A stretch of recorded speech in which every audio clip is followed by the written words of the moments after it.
Good afternoon. In the next hour or so, next half hour or so, you're going to meet two authors from Nottingham who've just published two books which could not be more different. One is my factual canter through 50 years at the BBC, which includes plenty of name dropping. I love name dropping. From days spent with the likes of Spike Milligan and Joan Collins, and my work behind the scenes in local radio, TV at Pebble Mill, and my Radio 4 production on Any Questions, Down Your Way, and even The Archers. In total contrast, we have J. Malone's canter through 6 centuries of English history. This year, Jay was honoured as one of the shortlisted 6 writers in the Real Story section of the King Lear Prizes. The organisers said there were around 1,500 entries, so to be shortlisted is pretty amazing. Well done, Jay. Jay is probably best known for her Wintern series of books, which are based on an imaginary location in Somerset, Wintern, where animals can speak. But these are not cosy stories all the time. And during the shenanigans, you half expect Harry Potter to turn up. He doesn't, of course, but her work has been prompted, but just made some readers prompted to compare with J.K. Rowling. In contrast, a new book, From Night to Knave, which I have here, of course, From Night to Knave, is far more factual. It turns Wintern into a real location you'd like to visit, and also provides an amazing history lesson spanning Wintern's first knight who saves the life of the Black Prince, to a modern day wheeler and dealer, a knave. So, shall we start? Yes, John, I'm going to ask you a few questions about your book. Now, your connection with Nottingham started very early, didn't it? Well, in adulthood, yes, because what I wanted to do was, at school, I was very good at art. I was good, well, not painting art, but I liked the art, the theatre. So I wanted to be an actor. But I was very good at maths. And my maths, these people who look after your future careers masters, he said, oh, well, you're good at maths, you do engineering. So I reluctantly thought, well, I'll do engineering. I don't know what it is. But I ended up being a mining engineer. And the only 2 universities I could go to were Nottingham and Newcastle. And Newcastle wasn't so appealing because 1, it was further from London, and 2, we had Nottingham Playhouse. And Nottingham Playhouse housed John Neville and Judi Dench, just to name 2, and it was a rep company, and it was featured all the time in the Sunday Times colour supplement. I had to go there. I went down the pits, but in the end, I got a job at the BBC. Goodness knows why they hired me. I think it's because they have never had a mining engineer working for them.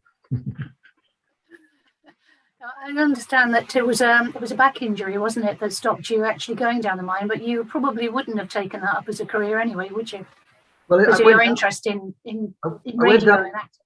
I went down the mine on coal faces, and I worked and I actually hewed coal, but I just knew it wouldn't be forever because I was going to join the BBC, which I duly did in Broadcasting House, and worked with. I was really lucky at Broadcasting House because it was that sort of changeover period between when it was light programme and Radio 2, for instance.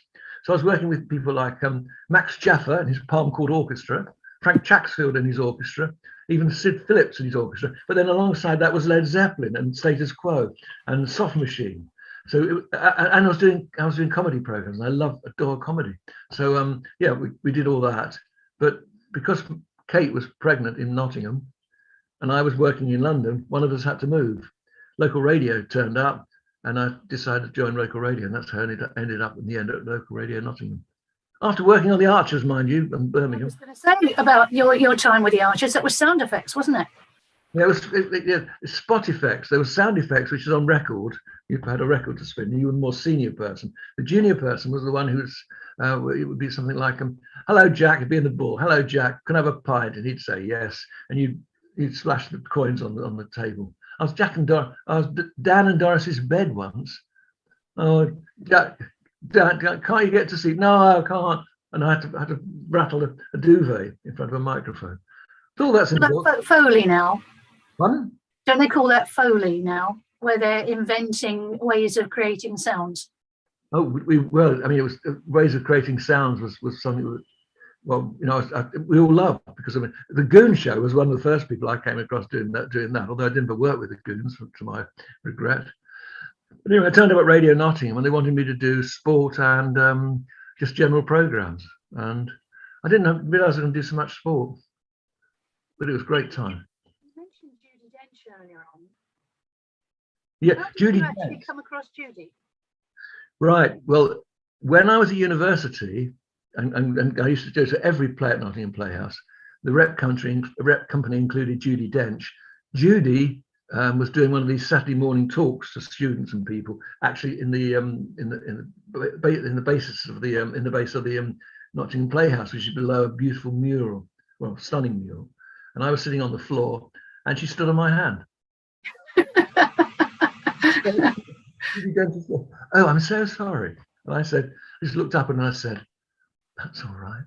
And that's the only conversation we had, because that's one of the people I'd love to have interviewed. I had her down when I was doing Down Your Way, I had her down on the list, but they moved me on to another program. They promoted me to another program. Yeah. That's a shame. That's a shame. Yeah, it would have been nice for you to have met her and been able to have a conversation and interview her, wouldn't it? Because you've interviewed some incredible people over time. I know you said you didn't get involved in the Goon Show as such, but you did something kind of followed on from that, didn't you? In I'm sorry, I'll read that again. Yeah, I worked on that. I was only a sound recorder, so you just pushed a button and recorded it, and then you put your headphones on and made sure it was recording. But I was there in the studios at wherever the studios were near the stage. I can't remember the name of the studios was, but I was there doing the recordings. And of course, it was at that time a program I adored. I listen to it now, and it sounds hackneyed and terrible. Let me tell you about some of the sport I did, because I loved sport. I used to support Southend United, and then of course go up to Nottingham and followed Forest and County. And I was forced into doing sport, even though I couldn't do commentary. So I used to do interviews, and some of the interviews were just brilliant. I worked with Torvill and Dean right in the early days, because Torvill and Dean needed music for their skating programs, and they used to come into the library, and I worked with them. And I found them Mac and Mabel, for instance. I didn't find Bolero, but when they did their 25 years of Bolero, I was one of their special guests on the program. You know, when ITV. Who else did we work? Oh, Brian Clough. I've got a nice Brian Clough story. I got him on the radio. He came on radio quite a lot. And he was trying to flog a match that he and Peter Taylor, it was a testimonial match. And I said to the public listeners, would you, if you have any questions, then please, phone in. This woman phoned in. She said, Brian, I want to know, when I go to the city ground on a regular basis, I want to know why there are no women's toilets there. What are you going to do about it? And Brian Clough, is absolutely true. I've still got the recording. He said, Madam, nothing. You should go to the toilet before you arrive at the ground. Brian. On the subject of sport, I must tell you about, have I ever told you about the day I met George Best? No. That's in the book. Wayne Hemingway of Red and Dead and Doc Martin Boots fame, we wanted him to go on Radio 4 to talk about his biggest influence, and he chose George Best, not to do with the football, because George Best was a man of style, and he had a chain of boutiques for a start. So he was the first mod footballer. They got about who's a big. He was like a Beatle. He was big, and George Best. No, he's brilliant. So we interviewed George Best, and my favourite moment was we brought up the fact that he had a state-of-the-art house with remote control, and if you walked in the lounge, you could push a button and the curtains opened. Oh, you're going to say that happens all the time now. This was 1960s. You push another button, the lights would come on or dim. You push another button, the television would come down from the ceiling and then switch on. And I said, that's absolutely brilliant. He said, well, it wasn't. He said, because remote control works on radio waves or whatever it works on. And whenever a plane went over to Manchester Airport, the curtains would close and open, the lights would come on and off, and the television got carried away. It's still there. The television, disappeared into the ceiling. So, that's my George Best story. Any other story you want? Can you hear me all right? I understand you had a political interview with a certain prime minister.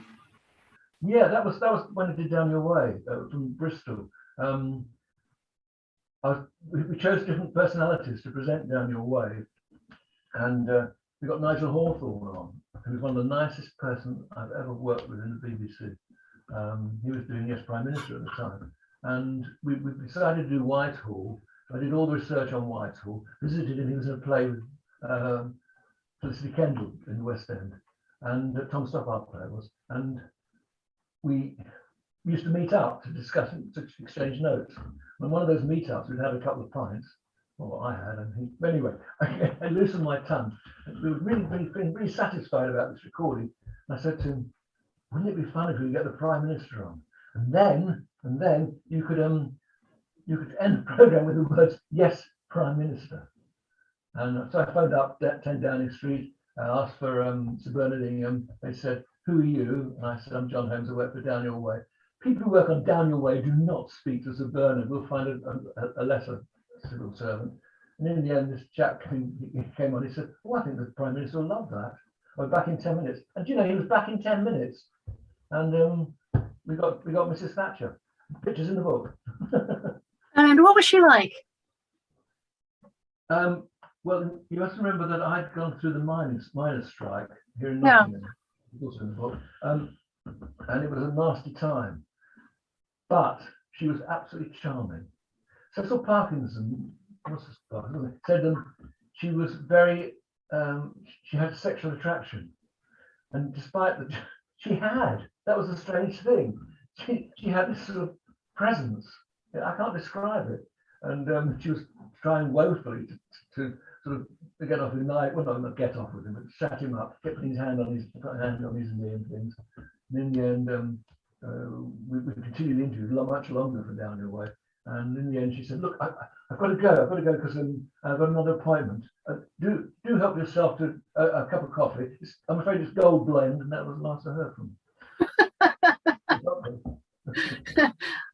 And the Duchess of Devonshire at Chatsworth, I understand she has she had a strange phone, an unusual phone. Yeah, I was aware that she had a phone which had Elvis Presley on it, which is rather strange when you go to Chatsworth because it's quite arty-farty. It's beautiful, so to say, arty-farty. It's very attractive place. So in one of their coffee table books they brought out, I noticed on a mantelpiece there was an Elvis Presley figure. So I went to the book trying to match up which room it was, discovered it was a blue room. So when I went to interview her, I said to her, can we go to the blue room? She said, oh yeah, if you want to. I said, the public can't go there. So we went to the blue room, and there's a magnificent picture of the Aitchison sisters. I can't remember, Singer Sargent, which she painted, hanging on the wall. And there's a terrible Lucian Freud picture of her. And then I spotted the Elvis Presley. And I said, does it ring? She said, oh, yes, it does. And she pushed a button. And Elvis started to gyrate. You know, Elvis was famous for gyrating and singing Jailhouse Rock. So that was a highlight. She was just going halfway up the stairs to the blue room. We stopped on the half landing. And she said, guess what's in here? I said, no idea. She said, coal. It's our coal cellar. So it's not in the cellar. She said, no, it's not going to have the public going upstairs, the workers going up and downstairs all the time with coal, so we have it stored here. And opposite that room, there was a chink in the curtain. You open the curtain. She said, this is where the Duke and I watch people coming in and see what they say.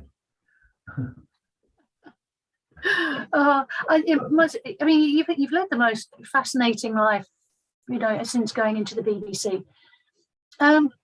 Now, I know you've interviewed Brian Clough, Jimmy Cyril, Alan Sillitoe. Yes. I understand that was a bit of a challenge for you. A lot of them are challenges because they don't suffer falls. Brian was a bit different. He was a bit off the wall. He didn't suffer falls either. But people like Jimmy Cyril, you went into Jimmy Cyril and you say, hello, Jimmy, nice day. And he'd say, it's nae so good for them on Wilford Hill. And Wilford Hill in Nottingham is a cemetery. The team look good. They're all thoroughbreds.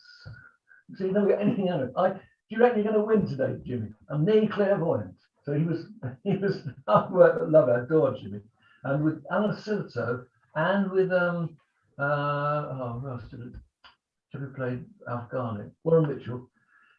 you know they're going to be a bit curmudgeonly. So you make sure, this is a tip to anybody doing interviews, you make sure you know your subject inside out. You don't, you keep the notes out of the way, and it's up here. And they'll play like a game of tennis, bang, bang, bang, banging the ball back, because they'll just answer with one-liners. You know, if you say something like Taylor, the loneliness of a long distance runner was very successful. Yes. Yeah. I think it's nice. I understand that a lot of the people that you interviewed, especially in the sports line, have remained friends for the rest of your life. You know, you still see a lot of them, don't you? Yeah, I do. Yes, it's great. For a pint and a pie. Well, not so many pies now. Not too many pies like the old days. Now we've got this is coming from Marilyn Rice to everyone. Both of you have had great careers. This is the chat. Both of you have had great careers and exciting lives. What would you say was the most magical moment of your careers? Oh, well, what would you say was yours? Read the book. Choose your own. I would think there's loads in yours, John. I think from my point of view, the most magical moments have been to do with I've loved writing my books, but the most magical thing for me, I think, has been the children's creative writing competition that I set up 13 years ago that's gone through the county. It's been so rewarding, and I've watched some of these youngsters growing up, and they're in their 20s now. And I think one of the most wonderful things is that some of them are actually writing their own books now, which is remarkable. And they've gained so much confidence from entering the competition, which is great. For those who are outside Nottinghamshire, these are really well run and successful competitions. So well done to you. You've done. Thank you. Sorry? How many years have you done it? 13 years. You're amazing. And this is actually the last year, which is, I'm going to miss it. Now, we've got to talk yes. about the one I wanted to talk about namely was From Night to Nave. And the problem is talking about it is we need to talk about the Winton series first, because it's a spin-off. It comes off at a tangent. So tell us a bit about the Winton series, which has been so successful. The Winton series starts with Silver Linings. It starts with an incident in South Africa, mining engineering again. And it's from that very small, so I think it's a couple, 2 or 3 pages. It's grown into now 5 books with a spin-off that I'm writing now. I thought I was going to write one nice old-fashioned Christmas story, and I got about 2/3 of the way through, and my characters said, "We're not stopping here, we're going on." So as the author, I did as I was told. I always find it's fascinating. The author gets so involved, and then they're dictated to by the people they've created. I just hope this doesn't happen with robots in the future. But you get to love these people, and they start talking to you, don't they? Well, the other thing that I find quite amazing is when I start one of these stories, I know who some of the characters are, but I love the way that other characters come in to it that I have no idea about at the beginning of the book.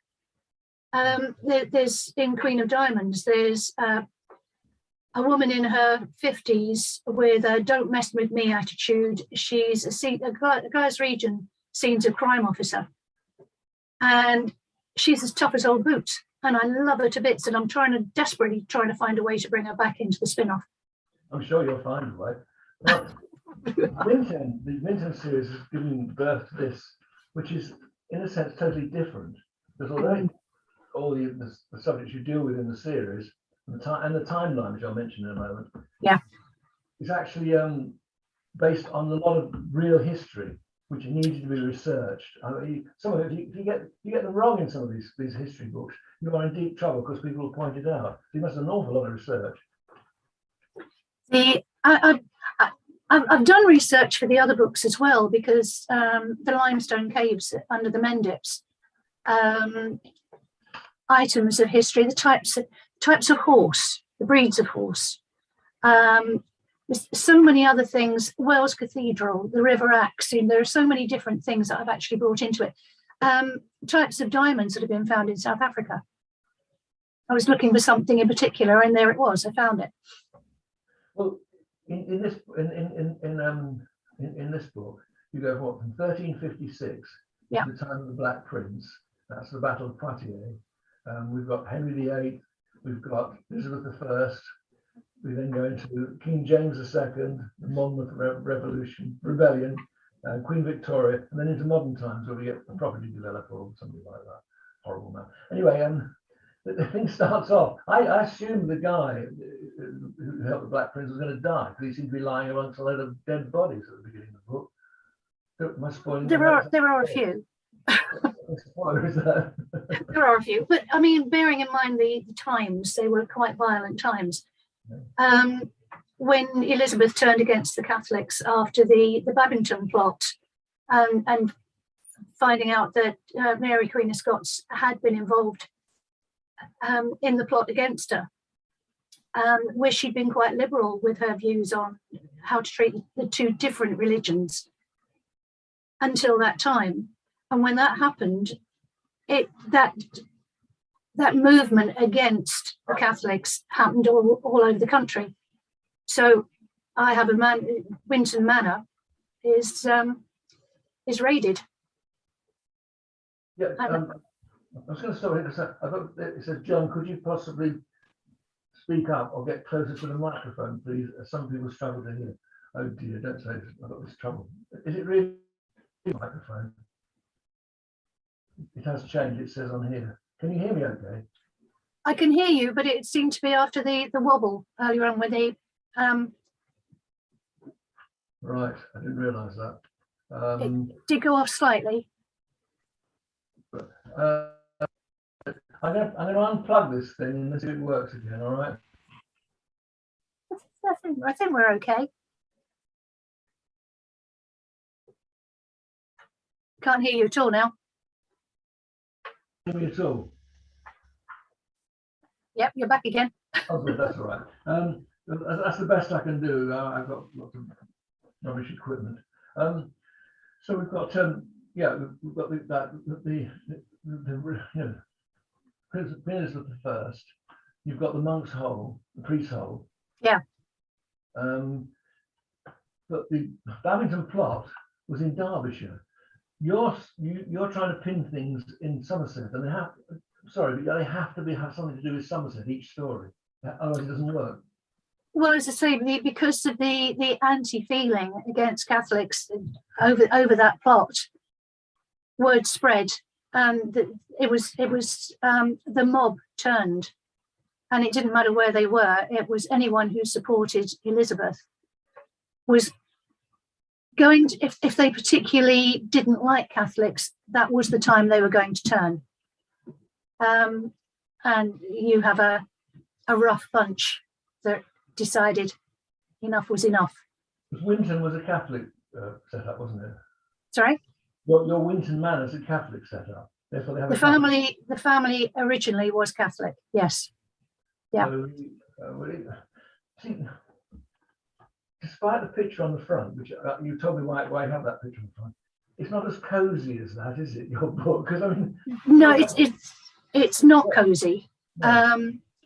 But then it's a right rough old time, isn't it? The lady the unicorn, when the English archer who set up Winton Manor and started the family, the Maitland family, when his wife died, she represents his wife, and he had a stained glass window made of her with a unicorn, and that is the only constant right the way through the book.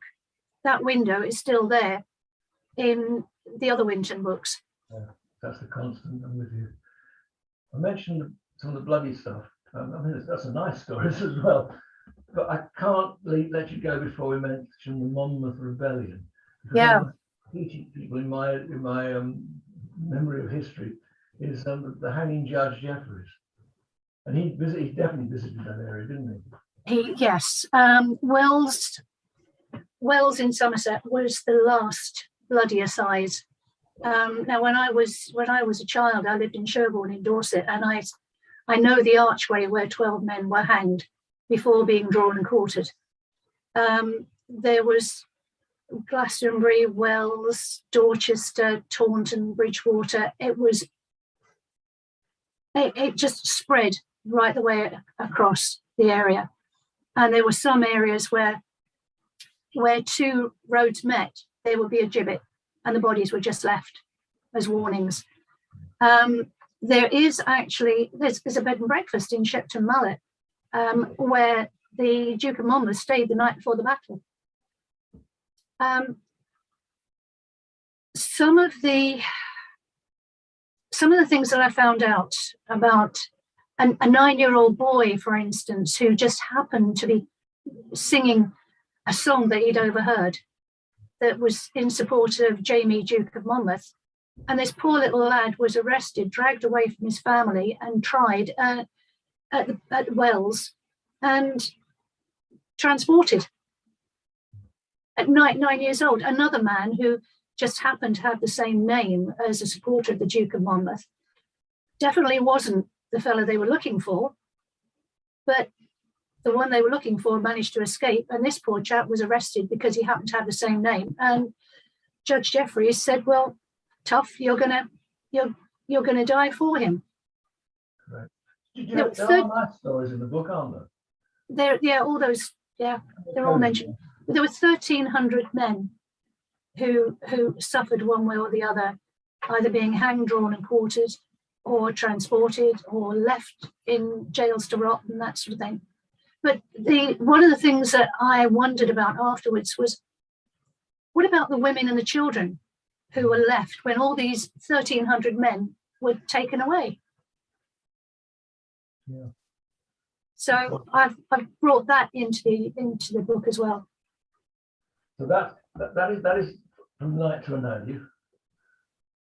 But you're working on more. I mean, you're a prolific writer, aren't you?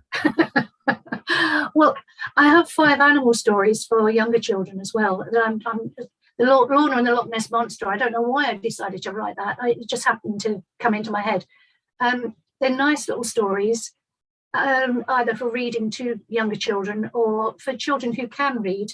And they have pictures, but they're not picture books as such. Then I've got The Raven and the Thief, which is set at the Tower of London. And the Raven Master's got a copy of that. We met him, and he's a lovely, lovely man. And then the other 3 are more about wildlife and ecology, nice, with a badger, a hedgehog, and otter twins. They're interesting, aren't they? And I've got another one in the offing at the moment, Sammy the Squirrel Who Missed Christmas.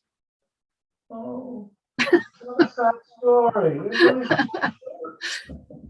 None of my stories end up sad. Right, okay. No. But yeah, I absolutely. I mean, I love writing. I don't believe that even though the other Winton books are for younger readers, or shall I say, sort of older children, they've crossed over to adults as well. But I don't believe in toning things down for children, because if they can't cope with the realities of life within the comfort of their own home while they're reading, it's going to be really tough for them to cope with the outside world. Yeah. Yeah. My microphone now. Oh dear. Have you lost me then? Sorry? Have you lost me? Am I still there? Yeah, you're still there. Oh, I got you. Okay. So we've got 1 or 2 questions, haven't we? We did have, but I've messed up the screen again. I'm terrible. Let's have a look. But someone will tell me just to get closer to the screen, or they can only see me. But if you have any questions, give us a shout. Give us a shout. What else? I'll tell you some more stories from my book. Oh yeah, one thing I covered, because it is Midlands, was I used to work at Pebble Mill. Yeah. And that came about at first because I did a rock show on Radio Nottingham. Hence, I now have a YouTube channel which is called Fragments of Rock. But because of doing that originally, this rock show, I was asked to go and be at Pebble Mill in a program called Look Here, because they wanted an East Midlands presence as well as Central Midlands, and it was with Chris Phipps and Tony Wilcox, and that was amazing. We helped break the Specials, aka as they were then, Select, Dexys Midnight Runners. We were the first people to get them on. Duran, all these bands we got on. Black Sabbath. We have a unique Black Sabbath, which when people found out it had been done, it was very collectible. So I worked on that. There's a spin-off from that. I got a hobbies program called Spare Time, and a spin-off from that I did a program called Together, which was the idea of bringing the smaller communities together. Muslims, Sikhs, the Irish communities, Ukrainians, and giving their side of the story of living in the Midlands. So that was a good program to do as well. So I enjoyed that. You've got a question. Have I? Do you think you'll continue? Do you think you will continue writing? If so, what will you write about? This is a question I hesitate to answer, because I found this such a traumatic experience. People really asked me to write the sequel because it's obvious. I wrote over 500 words, and the publisher said, "Oh, you'll knock it down to 350." So I knocked out that. There's so many other stories to tell, and in fact, a chap from Burton Bridge Brewery got in touch with me. He's the boss of Burton Bridge Brewery. He said, "You haven't told the stories about Burton Bridge." I'm going, "Oh God!" He said, "When's the next book coming out?" I don't know how to face it. Give me a break. So you're not going to rush to do a follow-up then? Not going to rush to do a follow-up. There's talk about, I used to do the walks on East Midlands Today. I used to do a series of walks, which ran for 8 series. So we did about 30 to 40 walks on the television. Why don't they do that on regional television now? And they were all walks with historical links, weren't they? Yeah. Well, they had links, and they were really popular. And I'm thinking, I've got all the scripts. I'm thinking about putting them together in the book. But, that would be interesting. Yeah. This one. Yeah. That would be good. Yeah. Yeah. Nice one. So, there was something else that I wanted to ask you. Yes. Yes. Right. Okay, Mr. Holmes. Now, you have an event coming up. Whatever happened to John Holmes, the tour? Oh yes, that's right. Because I haven't been actually physically on the radio for 2 years, for reasons I don't understand. It's not good enough. But I thought I'd do a tour. It's called Whatever Happened to John Holmes, the national tour. I'm going to. I'm actually going to appear in person. This COVID thing, I think that's half the thing that's worn us down, isn't it? This COVID thing, because you can't get out and meet the public, and it's essential when you want to talk about books to meet the public, to talk to them, that's right, interact with you, and it hasn't been possible. So it's the first chance we've got to do it, COVID permitting. So we're going to start on that. Yeah. Oh, can I just Spike Milligan story? Oh yeah. Okay, Spike Milligan story.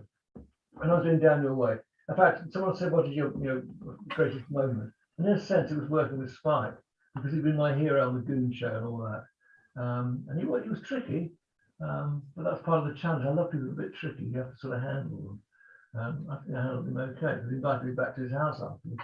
When I was back at his house with his wife, I said to, "How much do you miss Peter Sellers?" Because of course, they were buddies. And he said, "Oh, I miss him a lot. He was a good influence on him," which he was. He sort of put, as Spike Milligan's ego bounced around the ceiling, he would pull him down. And he said to me, the trouble with Peter was we were totally different people. And I'm more basic and he's more posh. And in the end, he buys himself a Rolls Royce. And I think one of the albums that Peter Sellers is on, he's actually polishing the Rolls Royce on the album. And he said to me, "I've just bought a Rolls Royce. Would you like to come for a spin? We go down the pub." And I said to him, "No." He said, "Oh, come on, Spike." So the Rolls Royce duly turns out the house. It was on Dunwoman's Lane of all places, the house. And he has to jump in and he hides below the seat so no one sees him. And they get to the pub and they have a few. And the time comes to leave. They get to the car and Milligan just says, "I don't want to go in that car. Sorry, I'm not going to be seen getting in that car. It's not my style." Peter says, "Oh, please, please, you know, still hide behind the in the passenger seat and hide." No, I'm not getting in. Well, why don't you just get in the boot then? So Milligan gets in the boot. The boot duly shuts. The car drives off, and it's going along quite nicely. And suddenly, it's as though he's going along a farm track, bumpity, bumpity, bumpity, bump. He thinks, "We've gone up the pavement." And then he hears a police car arriving. In the police car, he hears a conversation. The policeman gets out and he says, "What do you think you're doing, sir? Can I have your name?" The Peter Sellers says, "Peter Sellers." "Yes, sir, of course you are. Now, what's your real name?" "No, it really is Peter Sellers." "But you can tell me Spike Milligan's in the boot." One of my favourites. No, it's lovely. It's lovely. I've got a question here about the research for the historical books. Oh, yeah, good. Yeah, the reality of those times was very dark. But I do try and get some kind of positive spin on it as well. There was a chap by the name of Garrett who was around in the times of James II, I believe, and he had trained in the law. And he was the first person, there was a television series about him, he was the first person to defend the ordinary man. And so what I've done, especially in the Stuart section, when talking about Judge Jeffreys and the Monmouth Rebellion, I've had somebody take up that kind of career after his experiences. So I've kind of turned it around. Yeah, a lot of it is dark, but there are good things that come out of it as well, most of it. The only part really that tends to not have too much fact in it is the last part of the book, which is leading up to the other books in the Winton series, set in 1992. So that's much more fictional. But the actual message says, when you do all this research for historical books and the reality is quite dark, how do you cope? When you I actually cope quite well. Yeah, I found it fascinating. As I say, I knew quite a bit, having lived in the West Country a couple of times, Dorset and Somerset. I knew quite a bit about the Monmouth Rebellion. There were things that I didn't know that I found out about, and I just found it fascinating. One of the things that I found actually very satisfying was Judge Jeffreys actually died only 4 years after the assizes, and he was buried in the grounds of St. Peter ad Vincula in the Tower of London. And then for some reason, I can't remember off the top of my head, his body was exhumed and buried at St. Mary Aldermanbury in London. And during the Blitz, the graveyard took a hit, and his tomb was obliterated. Nothing remained of the man whatsoever, and I think that is poetic justice. I do. I could cope with that. But the other thing, you have these dark stories. You've still got to go to bed at night with someone spinning around in your head. Sometimes they do. Sometimes they do, but I think the first part of the book is the largest part, and I found that very satisfying. Although, I mean, you're talking about 100 Years' War and going from Poitiers up to Honfleur, and then across from Honfleur to New Haven, and then on to Winton. There were some terrible sights during that time, but the soldiers involved, the group involved, were actually very helpful to other people. They saved a young woman and her 2 sons, a young widow and her 2 sons, and escorted them back to where her family had come from. And it's just these ideas that kind of come into my head that would be the nice thing to do. 2 young boys who've been orphaned suddenly find that they have somebody who's going to care about them and look after them. and they're going to become part of the family. So there's these nice things that you can put in there as well. You go to sleep thinking about those nice things. Yeah. And one of the English archers that is part of the troop that come back to England, he actually comes from Bridworth. Really? And he goes home to find there's something wonderful waiting for him. Okay. So yeah, you can turn a lot of these darker things into something pleasant. Right. How do you get hold of your books? Right. Well, it's available through Amazon. It's available. It can be ordered through bookstores, or if anyone wants to contact me on my J Malone Facebook page, they can order it. I have it on Shopify as well. Yeah, JAE, Julie Ann with an E. That is. I have an account on a page on Shopify, and they are actually discounted from the retail price. And the orders come straight through to me, so I can sign them and send them out. Lovely. Well, hold my book up. Have you got my book there? Your book here? Yes. Service, 350 pages, £20. And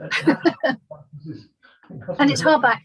It's hardback, exactly. It's hardback, and that's available from. Let's think. It's available from Waterstones in Nottingham. But I think if you get on the Waterstones website, you should be able to negotiate it in some way, because they definitely have it on their file. It's definitely in the shop in Nottingham. So it's around and it's on their radar. But it's not in Bristol. Jenny Wolseley, who's here, I know she's listening.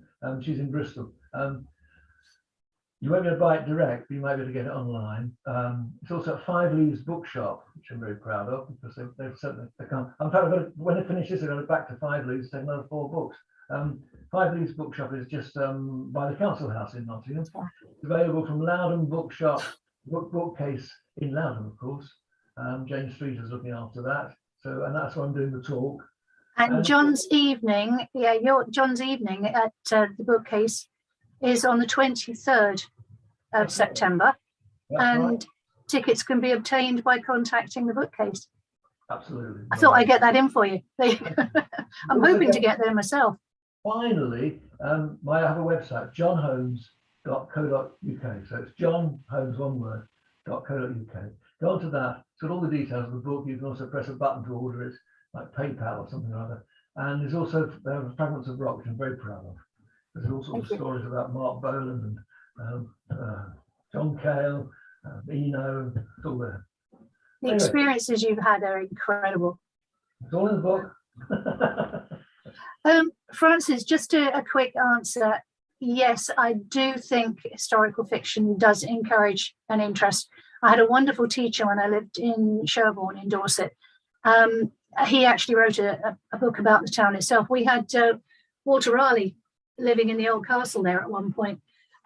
So yes, I do think if you can get someone who can create that interest from historical fiction, then and it makes them want to look for more information on the subjects. And hopefully. Time is running out. Yeah. Tamarlyn Rice, hello. Who else is there? Gerard Harris, and lots of other people who are listening. Thank you very much for listening and viewing, and I hope they did hear me in the end. And Julie, Jay, thanks very much. I think we've had a lovely time, John. I hope so. Good Maybe. Bye. Good to talk to you. Bye.